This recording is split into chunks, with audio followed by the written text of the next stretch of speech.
Senator Paul. Dr. Fauci, we don't know whether the pandemic started in a lab in Wuhan or evolved naturally, but we should want to know. 3 million people have died from this pandemic, and that should cause us to explore all possibilities. Instead, government authorities, self-interested in continuing gain-of-function research, say there's nothing to see here. Gain-of-function research, as you know, is juicing up naturally occurring animal viruses to infect humans. To arrive at the truth, the U.S. government should admit that the Wuhan Virology Institute was experimenting to enhance the coronavirus's ability to infect humans. Juicing up superviruses is not new. Scientists in the U.S. have long known how to mutate animal viruses to infect humans. For years, Dr. Ralph Barrick, a virologist in the U.S., has been collaborating with Dr. Shi Zhengli of the Wuhan Virology Institute, sharing his discoveries about how to create superviruses. This gain-of-function research has been funded by the NIH. The collaboration between the U.S. and the Wuhan Virology Institute continues. Doctors Barrick and Shi worked together to insert bat virus spike protein into the backbone of the deadly SARS virus, and then use this man-made supervirus to infect human airway cells. Think about that for a moment. The SARS virus had a 15% mortality. We're fighting a pandemic that has about a 1% mortality. Can you imagine if a SARS virus that's been juiced up and had viral proteins added to it, to the spike protein, if that were released accidentally? Dr. Fauci, do you still support funding of the NIH funding of the lab in Wuhan? Senator Paul, with all due respect, you are entirely and completely incorrect that the NIH has not ever and does not now fund gain-of-function research in the Wuhan Institute of Virology. Do they fund Dr. Barrick? We do not fund. Do you fund Dr. Barrick's gain-of-function research?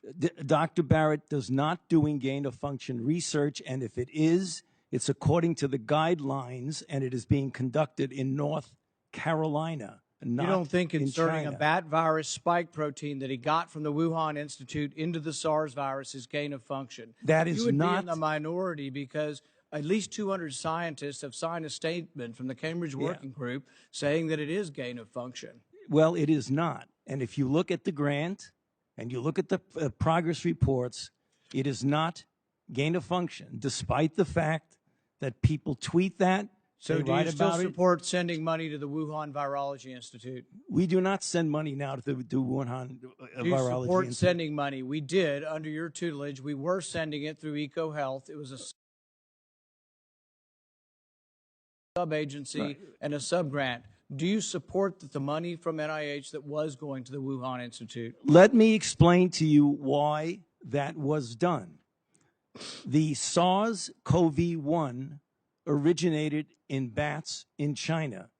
It would have been irresponsible of us if we did not investigate the bat viruses and the serology to see who might have been infected. Or perhaps it would be irresponsible to send it to the Chinese government that we may not be able to trust with this knowledge and with this incredibly dangerous viruses. Government scientists like yourself who favor gain-of-function research. I don't favor gain-of-function research in China. You are saying things that are not correct. Government defenders of gain-of-function, such as yourself, say that COVID-19 mutations were random and not designed by man. But interestingly, the technique that Dr. Barrick developed forces mutations by serial passage through cell culture that the mutations appear to be natural. In fact, Dr. Barrick named the technique the no-see-em technique because the mutations appear naturally. Nicholas Baker of the New York Magazine said nobody would know if the virus had been fabricated in a laboratory or grown in nature. Government authorities in the U.S., including yourself, unequivocally deny that COVID-19 could have escaped a lab. But even Dr. Shi in Wuhan wasn't so sure. According to Nicholas Baker, Dr. Shi wondered, could this new virus have come from her own laboratory? She checked her records frantically and found no matches. That really took a load off my mind, she said. I had not slept for days. The director of the gain of function research in Wuhan couldn't sleep because she was terrified that it might be in her lab. Dr. Barrick, an advocate of gain of function research, admits the main problem that the Institute of Virology has is the outbreak occurred in close proximity. What are the odds? Barrick responded, could you rule out a laboratory escape? The answer in this case is probably not. Will you, in front of this group, categorically say that the COVID-19 could not have occurred through serial passage in a laboratory? I do not have any accounting of what the Chinese may have done, and I'm fully in favor of any further investigation of what went on in China. However, I will repeat again, the NIH and NIAID categorically has not funded gain-of-function research to be conducted in the Wuhan Institute of Virology. You do support it in the U.S. We have 11 labs doing it, and you have allowed it here. We have a committee to do it, but the committee has granted every exemption. You're fooling with Mother Nature here. You're allowing superviruses to be created with a 15% mortality. It's very dangerous. I think it was a huge mistake to share this with China, and it's a huge mistake to allow this to continue in the United States. And we should be very careful to investigate where this virus came from. I fully agree that you should investigate where the virus came from.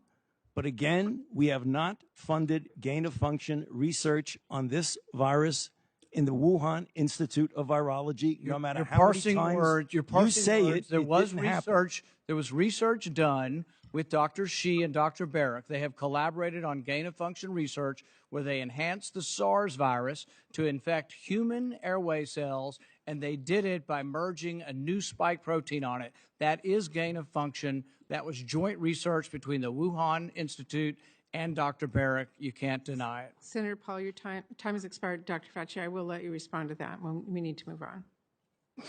Excuse me? I will allow you to respond to that, and then we'll move on. Yeah, I mean, I just wanted to say, I don't know how many times I can say it, Madam Chair. We did not fund gain-of-function research to be conducted in the Wuhan Institute of Virology.